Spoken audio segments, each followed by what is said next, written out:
Hello students, how are you all? Welcome back.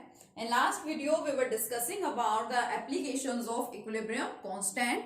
Equilibrium constant की 3 main applications हैं जो मैंने आपको बताई थी. First one, to predict the extent of the reaction. Identify करना कि reaction का extent क्या है, कितने amount में आपका reaction हो जाता है.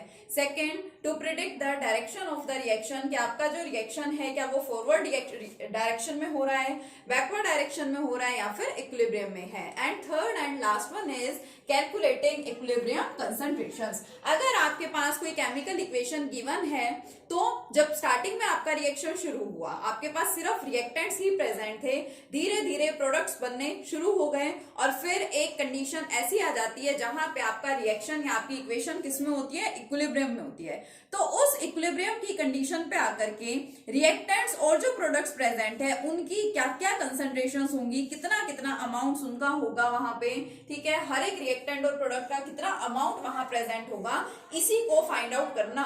यही है हमारी third and last application of equilibrium constant. इसका और कोई थ्योरेटिकल कोई एक्सप्लेनेशन नहीं है, जस्ट इसके न्यूमेरिकल्स हैं. तो मैं न्यूमेरिकल्स की हेल्प से ही आपको इसको एक्सप्लेन कर रही हूँ और बहुत सिंपल है. एक बार आपको बस समझ आ जाना चाहिए स्टार्टिंग में. सेकेंड, जो आप जो मैथमेटिक्स जिस तरह से मतलब कि आप सोल्व करते हैं, ठीक है, इसके अंदर थोड़ी ज्यादा ही मैथमेटिक्स की आपको रिक्वायरमेंट है. कुछ बड़ी टर्म्स आपको मिल सकती हैं, ठीक है, स्क्वायर रूट्स वगैरह आपको फाइंड करने पड़ सकते हैं. तो बस आपको ये सब फाइंड करना आना चाहिए. उसके अलावा हमारी ये जो एप्लीकेशन है बहुत इजी है. सबसे पहले देखिए आपको क्या करना होता है, न्यूमेरिकल पढ़िए. सबसे पहले तो क्या है, the value of Kc is equal to 4.24 at 800 kelvin for the reaction this. ये आपको कोई रिएक्शन गिवन है, इस रिएक्शन के लिए 800 केल्विन टेम्परेचर पे Kc की वैल्यू यानी कि इक्विलिब्रियम कांस्टेंट की value in terms of concentration given है 4.24. यहाँ पे एनसीईआरटी न्यूमेरिकल है. वैसे तो यहाँ पे Kp गिवन होना चाहिए था instead of Kc. Why? Because your carbon monoxide, water, CO2 and H2 यहाँ पे गैसियस फॉर्म में प्रेजेंट होते हैं, ठीक है. तो यहाँ पे वैसे तो Kp होना चाहिए था, बट गिवन है यहाँ पे Kc, तो हम इसको Kc लेके चल लेते हैं. Calculate equilibrium concentration of CO, H2O, CO2 and H2. Equilibrium पे कितनी कितनी कंसंट्रेशन होगी कार्बन मोनोऑक्साइड की, वाटर की, कार्बन डाइऑक्साइड की एंड हाइड्रोजन की, if only carbon monoxide and water were present initially at concentration of 0.10 molar each. अब देखो कंप्लीट ओवरऑल यहाँ पे बोला क्या गया है. मैं केमिकल इक्वेशन यहाँ दोबारा से लिख रही हूँ और आपको बता रही हूँ. कार्बन मोनोऑक्साइड प्लस वाटर, यहाँ पे डबल साइडेड एरो दिखा रखे हैं, इट मींस इक्विलिब्रियम की प्रोसेस को यहाँ पे शो किया गया है, gives carbon dioxide plus hydrogen. ठीक है, बताया गया आपको कि इनिशियली कौन प्रेजेंट थे, कार्बन मोनोऑक्साइड एंड वाटर. तो अंडरस्टूड है कि इनिशियली तो हमारे पास रिएक्टेंट्स ही होते हैं. ऐसा थोड़ी ना है कि हमारे पास प्रोडक्ट्स ही बन गए फटाफट से. स्टार्टिंग में जो हम लेके चले हैं वो कौन है, रिएक्टेंट्स है at concentration of 0.10 molar each. यानी इन दोनों की कंसंट्रेशन, ईच बोल रहा है, यानी दोनों की कंसंट्रेशन इनिशियली कितनी थी, 0.10 मोलर. तो हम यहाँ पे लिख देते हैं. हर न्यूमेरिकल में हमें ऐसा करना होगा. सबसे पहले हम लिखेंगे केमिकल इक्वेशन जो हमें गिवन है. सेकेंड स्टेप हम उसको बैलेंस करेंगे. कई बार वो हमें बैलेंस फॉर्म में गिवन होती है, कई बार नहीं गिवन होती. आपको ये देखना है कि आपकी इक्वेशन बैलेंस है या नहीं है. आपको at last balance chemical equation की रिक्वायरमेंट होती है. ये वाली इक्वेशन ऑलरेडी बैलेंस्ड फॉर्म में ही है. देखिए यहाँ पे एक कार्बन आइटम, यहाँ भी एक कार्बन आइटम, रिएक्टेंट साइड में 2 ऑक्सीजन, प्रोडक्ट में भी 2 ऑक्सीजन, यहाँ पे भी 2 हाइड्रोजन, यहाँ भी 2 हाइड्रोजन. तो बैलेंस्ड इक्वेशन है यहाँ पे हमारे पास. तो इनिशियली क्या है, या हम या तो लिखते हैं इनिशियली या फिर लिख सकते हैं इनिशियल कंसंट्रेशन. इनिशियली कितनी कंसंट्रेशन थी, कार्बन मोनोऑक्साइड की भी 0.1 मोलर एंड वाटर की भी कितनी है, 0.1 मोलर. अब सोचो यहाँ पे क्या इनिशियली आपके पास carbon dioxide and hydrogen present है, नहीं. इनिशियली तो हमारे पास कौन होते हैं, सिर्फ रिएक्टेंट्स होते हैं, यानी ये प्रेजेंट ही नहीं है. तो अगर हमें इनकी कंसंट्रेशन बतानी हो तो हम क्या बोलेंगे, इसकी भी 0 कंसंट्रेशन और इसकी भी 0 कंसंट्रेशन. क्योंकि हम यहाँ पे इनिशियल कंसंट्रेशन मेंशन कर रहे हैं, रिएक्टेंट्स की हमें गिवन है तो प्रोडक्ट्स की हमने यहाँ पे लिख दी. एज्यूम कर ली कि स्टार्टिंग में प्रोडक्ट तो है ही नहीं, तो कंसंट्रेशन क्या होगी, ऑब्वियसली 0 होगी. तो मैंने यहाँ लिख दिया 0. उसके बाद ऐसा तो नहीं है डायरेक्ट प्रोडक्ट ही बन जाएंगे. अब उसके बाद किसी एक स्टेप पे आकर के रिएक्शन आपका इक्विलिब्रियम कंडीशन में पहुंचेगा, तो हम लिख देते हैं एट इक्विलिब्रियम. अब जब इक्विलिब्रियम होगा, ठीक है, इक्विलिब्रियम पे क्या होगा, इनिशियली आपके पास जो कंसंट्रेशन थी दोनों रिएक्टेंट्स की वो कितनी थी 0.10 मोलर। अब धीरे धीरे रिएक्शन शुरू होगा।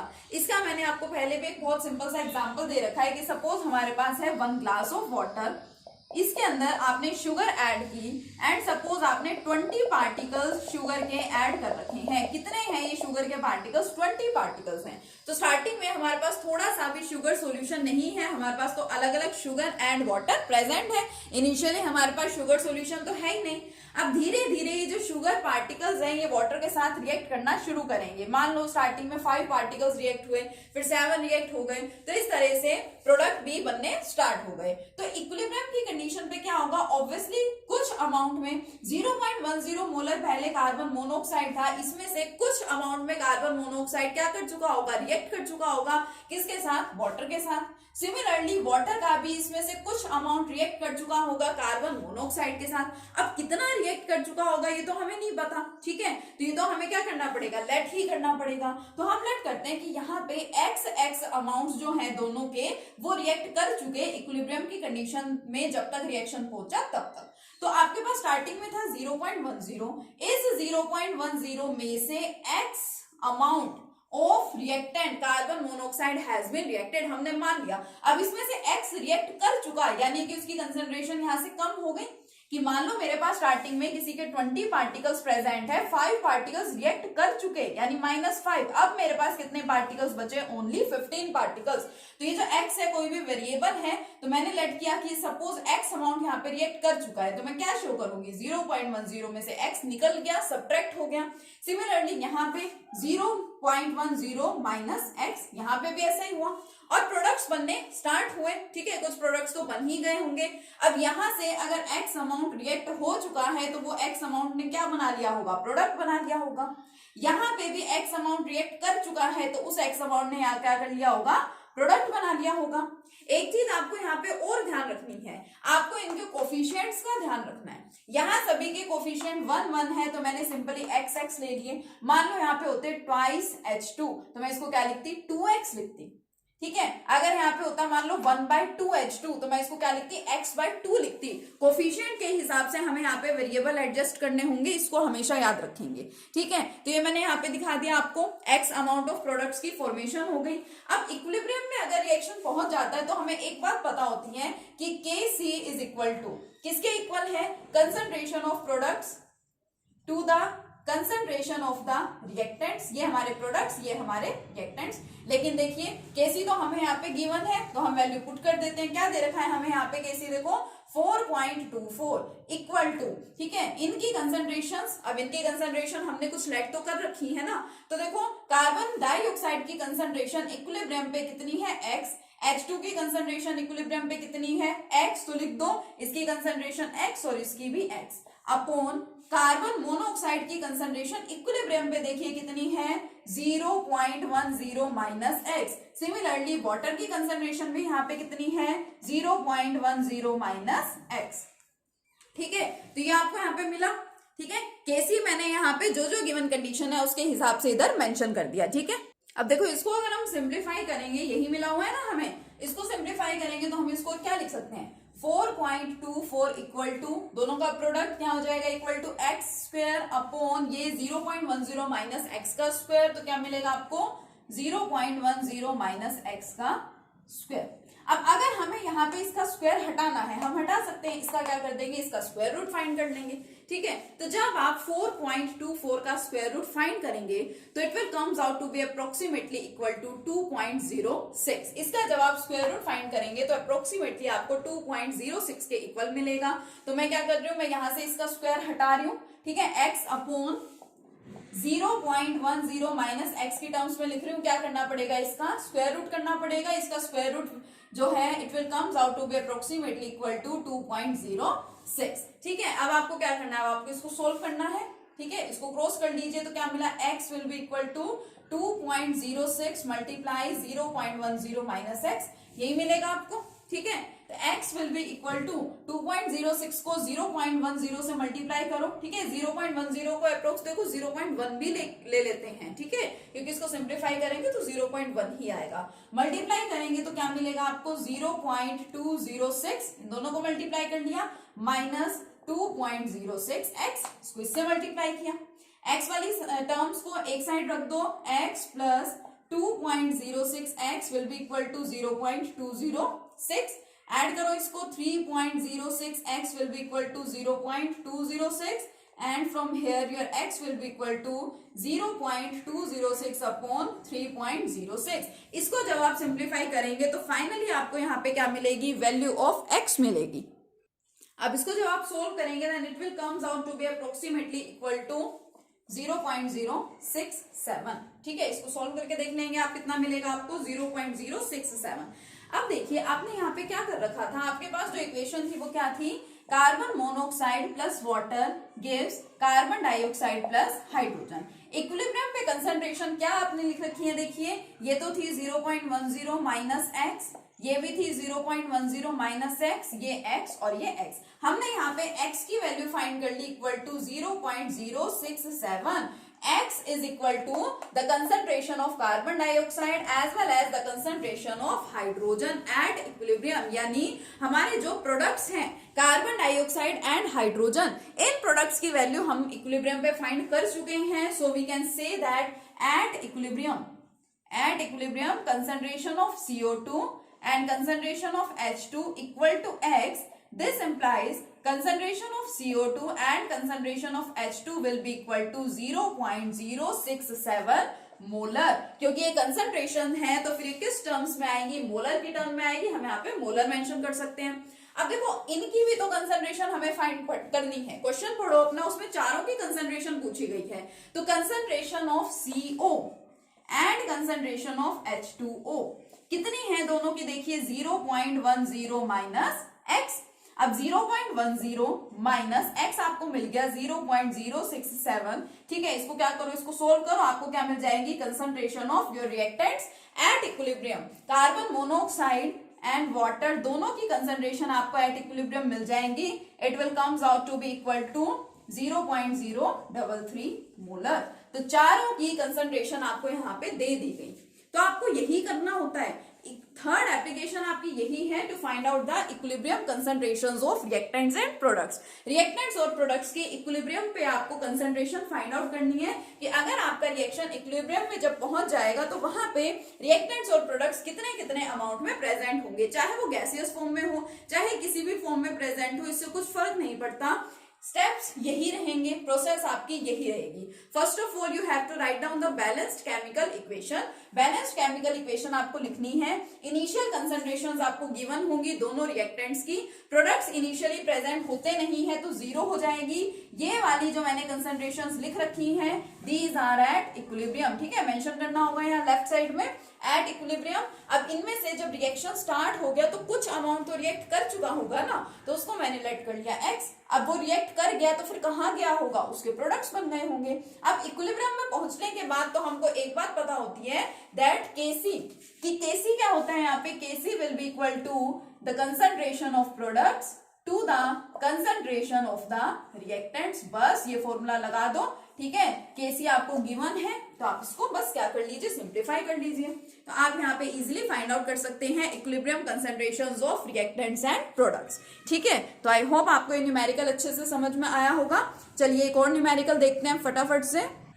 देखिए next numerical, the value of Kp for the reaction this is 3.0। ये आपको केमिकल रिएक्शन गिवन है जिसके लिए Kp की वैल्यू है 3.0। इट मींस आपके जो सब्सटेंसेस हैं यहाँ पे वो गैसियस फॉर्म में प्रेजेंट है, इसलिए आपको यहाँ पे Kp दे रखा है। It is in gaseous form, it is in solid form and it is in gaseous form. Actual में ये जो आपका कार्बन है, कार्बन के एलोट्रोप्स आपने पढ़ रखे हैं, तो ये यहाँ पे ग्रेफाइट की फॉर्म में प्रेजेंट है। आपको कैसे पता चलेगा, आपको न्यूमेरिकल में यहाँ पे गिवन होगा। देखिए क्या दे रखा है, Kp की वैल्यू इस रिएक्शन के लिए 1000 केल्विन टेम्परेचर के ऊपर दे रखी है 3.0। तो मैं यहाँ पे लिख देती हूँ सॉल्यूशन में। सबसे पहले तो मुझे लिखनी पड़ेगी chemical equation in balanced form. देखिए बैलेंस्ड फॉर्म में है आपके पास carbon dioxide plus carbon and it gives twice of CO, carbon monoxide. इस रिएक्शन के लिए Kp is given 3.0 at 1000 Kelvin temperature. Initially pressure of carbon dioxide 0.48 बार, यानी कि मैं लिख देती हूँ initially pressure of CO2 is 0.48 बार की टर्म्स में गिवन है and pressure of CO is 0 bar. Obviously यहाँ पे स्टार्टिंग में प्रोडक्ट तो होंगे ही नहीं, तो ये कितना गिवन है आपको 0 दे रखा है. And pure graphite is present. तो जब आपके पास इस तरह से प्योर सब्सटेंसेस प्रेजेंट होते हैं उसका हमें कुछ नहीं करना होता, वो आपके एज इट इज रहते हैं. ठीक है. Now calculate the equilibrium partial pressures of CO2 and CO. Equilibrium के ऊपर आपको पार्शियल प्रेशर फाइंड करने हैं कार्बन डाइऑक्साइड का और कार्बन मोनोऑक्साइड का. So we can write here as at equilibrium. अब इक्विलिब्रियम पे क्या होगा, इक्विलिब्रियम पे पहुंचने के बाद इसका कुछ अमाउंट रिएक्ट कर चुका होगा. कितना अमाउंट रिएक्ट कर चुका होगा, मान लेते हैं कि x अमाउंट ही यहाँ पे क्या कर चुका होगा, रिएक्ट कर चुका होगा. अगर हम यहाँ पे प्रेशर की बात कर रहे हैं तो यहाँ पे P भी कंसिडर कर सकते हैं. तो मान लो यहाँ पे P अमाउंट रिएक्ट कर चुका है. ठीक है. P amount of carbon dioxide equilibrium की कंडीशन में पहुंचते पहुंचते क्या कर चुका है, रिएक्ट कर चुका है. तो ये जो P अमाउंट यहाँ पे इन्वॉल्व हो गया है, ठीक है, रिएक्ट कर चुका है, कहाँ गया वो, प्रोडक्ट्स में चला गया. अब प्रोडक्ट के देखो यहाँ पे 2 मोल्स प्रेजेंट है, तो यहाँ पे प्रेशर आपको कितना लिखना है, 2P. बस ये पॉइंट आपको ध्यान रखना है, बाकी और कुछ भी चेंज नहीं, सेम एज इट इज है. अब आपकी इक्विलिब्रियम की कंडीशन आपको मिल गई, तो आपको पता है एट इक्विलिब्रियम Kp आपका क्या होगा. Kp will be equal to concentration of products. एक ही प्रोडक्ट है, उसका जो कोफिशिएंट है वो उसकी पावर में जाएगा, upon concentration of reactant. Graphite हमारा प्योर फॉर्म में है, उसका वापस से बता रहे हो, आपको कुछ नहीं करना होता, एज इट इज आपको लिखे रहने देना होता है. ठीक है. Kp आपको यहाँ पे दे रखा है, देखिए कितना दे रखा है, Kp 3.0. It will be equal to CO कितना लेट कर रखा है हम लोगों ने, 2P और इसका स्क्वायर अपॉन CO2 कितना है, देखो CO2 का पार्शियल प्रेशर कितना है, 0.48 माइनस P. ठीक है, हो गया सिंपल सा. अब इसको थोड़ा सा सिंप्लीफाई कर दो. कैसे सिंप्लीफाई करेंगे, 2P स्क्वायर मतलब 2P का होल स्क्वायर की बात कर रही हूं यहाँ पे. देखिए 2P का whole square will be equal to 0.48 minus P multiply 3.0 या 3.0 मल्टीप्लाई 0.48 माइनस P. अब आपको क्या करना पड़ेगा, अब आपको इसको थोड़ा सा सिंप्लीफाई करना पड़ेगा, थोड़ा सा आपको प्रोडक्ट करना पड़ेगा. अब इसको सिंप्लीफाई करेंगे तो देखिए क्या मिलेगा आपको, इसका square 4P square equal to, it will comes out to be approximately equal to 1.44 minus 3.0P. इसको मैं 3P लिख देती हूँ सिंपली. अब क्या करते हैं, अब इसको एक ही साइड ले आते हैं, 4P square minus plus 3P minus 1.44 equal to 0. अब देखो ये हमारी क्वाड्रेटिक इक्वेशन बन गई. मैथमेटिक्स में जिस तरह से आप लोग क्वाड्रेटिक इक्वेशंस को सोल्व करते थे, आपको इस इक्वेशन को वैसे ही सोल्व करना है. किस तरह से सोल्व करते थे, यहाँ से आपके वेरिएबल की वैल्यू कैसे आती थी, P इज इक्वल टू, एक सिंपल सा फॉर्मूला लगाते थे, P is equal to minus B plus minus root B square minus 4AC upon 2A. इसलिए मैंने आपको बोला था थोड़ा से आपको यहाँ पे मैथमेटिकल कंसेप्ट्स आपके क्लियर होने चाहिए. यस. अब इसमें जो हमने A, B और C लिख रखे हैं, ये A, B और C क्या होते हैं, ये देखो P स्क्वायर के साथ जो लगा होता है, इट इज योर A. ये एक्चुअल में आपकी इक्वेशन किस फॉर्म की होती है, इस इक्वेशन में जो स्टार्टिंग में आपने लिख रखा है coefficient, it is your A. तो जो इक्वेशन है आपकी ये बेसिकली किस फॉर्म में यहाँ पे होती है, देखो ये आपका A है, यहाँ कोई भी वेरिएबल होता है, मान लो x मान लिया, ax square plus bx plus c equal to 0. इस फॉर्म की इक्वेशन है जिसको बोलते हैं क्वाड्रेटिक इक्वेशन. तो a यहाँ पे आपका 4 हो गया, b यहाँ पे हो गया 3 and it is your c. Complete को जब आप सोल्व करेंगे सारे मैथमेटिकल ऑपरेशंस यहाँ पे लगा करके, तो आपको प्रेशर की वैल्यू मिलेगी 0.33 एटमॉस्फेयर. इसको सोल्व करके देख लेंगे. ठीक है. अगर प्रेशर आपको यहाँ पे बार में गिवन है, ये देखिए यहाँ पे बार में गिवन है, तो इसको क्या लिख दो, बार लिख दो. ठीक है. इसको सोल्व करेंगे अच्छे से, यही वैल्यू आपको मिलेगी. Pressure will comes out to be equal to 0.33 bar. तो यहाँ पे देखो हमने P की वैल्यू फाइंड कर ली. अब हमें फाइंड करनी है इक्विलिब्रियम प्रेशर की वैल्यू कार्बन डाइऑक्साइड के लिए और कार्बन मोनोऑक्साइड के लिए. तो हम यहाँ पे क्या लिख सकते हैं, एट इक्विलिब्रियम. इक्विलिब्रियम के ऊपर जो हमारा कौन है, कार्बन मोनोऑक्साइड. ठीक है. कार्बन मोनोऑक्साइड का पार्शियल प्रेशर कितना है, partial pressure of carbon carbon monoxide. Carbon monoxide is equal to 2P. तो 2 मल्टीप्लाई P हमारे पास कितना आ गया, 0.33. मल्टीप्लाई करेंगे इन दोनों को, क्या मिलेगा, 0.66 बार प्रेशर, यानी कि आपको मिल गया पार्शियल प्रेशर किसका, कार्बन मोनोऑक्साइड का एट इक्विलिब्रियम, क्योंकि हमें पी की वैल्यू मिल गई थी। अब इसी तरह से आप पी की वैल्यू को यहां पे पुट करेंगे तो आपको कार्बन डाइऑक्साइड के केस में पार्शियल प्रेशर मिल जाएगा एट इक्विलिब्रियम, ठीक है। तो अब देखिए क्या मिलेगा आपको यहाँ पे, pressure of CO2 at equilibrium ही बात कर रही हूं, ठीक है, लिख देती हूं मैं यहाँ पे, at equilibrium will be equal to 0.48 minus P. तो 0.48 माइनस पी हमारा कितना आया था, 0.33। सोल्व करो, सब्ट्रैक्ट कर दो इसको, कितना आएगा, इक्वल टू 0.15 बार। तो एट इक्विलिब्रियम हमें प्रेशर ऑफ कार्बन डाइऑक्साइड भी मिल गया and pressure of carbon monoxide भी मिल गया। इसी तरह से आपको सारे न्यूमेरिकल्स करने हैं, इन्हीं स्टेप्स पे बेस्ड है आपके सारे न्यूमेरिकल, ठीक है। अच्छे से न्यूमेरिकल्स इसके करके देखेंगे। ओके, नेक्स्ट लेक्चर में मिलेंगे अपने नेक्स्ट कंसेप्ट के साथ। Thank you.